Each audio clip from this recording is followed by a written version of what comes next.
وہاں رہنے والے مومنین کو ہمت کریں جو آپ میں الحمدللہ ہے. وہ جو شہید وہاں پر رہتے ہیں نا، وہ ہمارے ساتھ موو نہیں کر سکتے. جس قوم کا قبرستان آباد نہیں ہے وہ قوم آباد نہیں ہے. تو ہمارا پاسپورٹ علی ولی اللہ ہے. آپ لوگ خاص طور پر پارا چنار کے مومنین اور پھر سرحدی علاقوں کے مومنین، وہ ایک خاص امتحان سے گزر رہے ہیں، ایک مدت سے ایک خاص آزمائش سے گزر رہے ہیں. دو کام کرنے ہیں. ایک کام تو وہاں رہنے والوں کو کرنا ہے، ایک پوری دنیا کے مومنین کو کرنا ہے. وہاں رہنے والے مومنین کو ہمت کرنی ہے جو آپ میں الحمدللہ ہے. آپ لوگوں میں ہے ہمت کرنی ہے. محاذ نہیں چھوڑنا، جگہیں نہیں چھوڑنی، انشاءاللہ گھر نہیں چھوڑنے، انشاءاللہ اپنی زمینیں نہیں چھوڑنی، اپنے شہیدوں کی قبریں نہیں چھوڑنی. میں یہاں ایک جملہ کہوں گا کہ ہم ممکن ہے کہ پیسہ آ جانے کی وجہ سے، دولت آ جانے کی وجہ سے، کام اور کاروبار بننے کی وجہ سے ہم چھوٹے گھر سے بڑے گھر میں، بڑے گھر سے اور بڑے گھر میں، بڑے گھر سے اور اچھے مہنگے گھر میں، مہنگے گھر سے اور مہنگے علاقے کے گھر میں شفٹ ہو جاتے ہوں.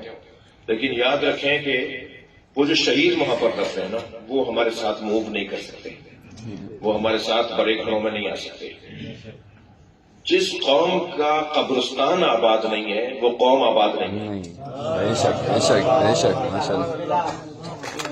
جس قوم کا قبرستان آباد نہیں ہے، جس قوم کے مرحومین اور شہداء کی قبریں آباد نہیں ہیں، وہ قوم ترقی نہیں کر سکتی. وہ جو شہید کی قبر ہے نا، وہ ہمیں زندگی دے رہی ہے. وہ خود کتنا زندہ ہے وہ تو ایک علیحدہ بات ہے. شہید کی جماعت ہے وہ قوم کی حیات ہے، شہید کی جماعت ہے وہ قوم کی حیات ہے. لہذا ہمیں ان لوگوں اس جگہ پر اپنی ہمتوں کو برقرار جو الحمدللہ ہے. دوسرا کام کرنا ہے پوری دنیا کے مومنین کو، یعنی ہم جو دور بیٹھے ہوئے ہیں، کراچی میں رہتے ہیں، لاہور میں رہتے ہیں، مثال میں ہندوستان میں رہتے ہیں، مثلا ایران میں رہتے ہیں، مثلا بحرین میں رہتے ہیں، قطر میں رہتے ہیں، سعودی عرب میں رہتے ہیں، عمان میں رہتے ہیں. پوری دنیا کے جو مومنین ہیں وہ آپ کے لیے کم سے کم ہمدردی، کم سے کم دعا، کم سے کم آپ کی حمایت میں کم سے کم مجلس اعزا رکھ لیں اور شہداء کی درجات کی بلندی کا اہتمام کریں، جو الحمدللہ پوری دنیا میں ہو رہا ہے، بھرپور انداز سے ہو رہا ہے. یہ دو کام ہمیں قومی طور پہ کرنے ہیں. خدا نخواستہ کل کسی اور علاقے کے مومنین پر آزمائش آئے گی تو آپ ان کے لیے کریں گے ایسا. تو ہم ایک دوسرے کے ساتھ، مثلا پشاور کا مومن جو ہے، ہمارا پاسپورٹ علی ولی اللہ ہے.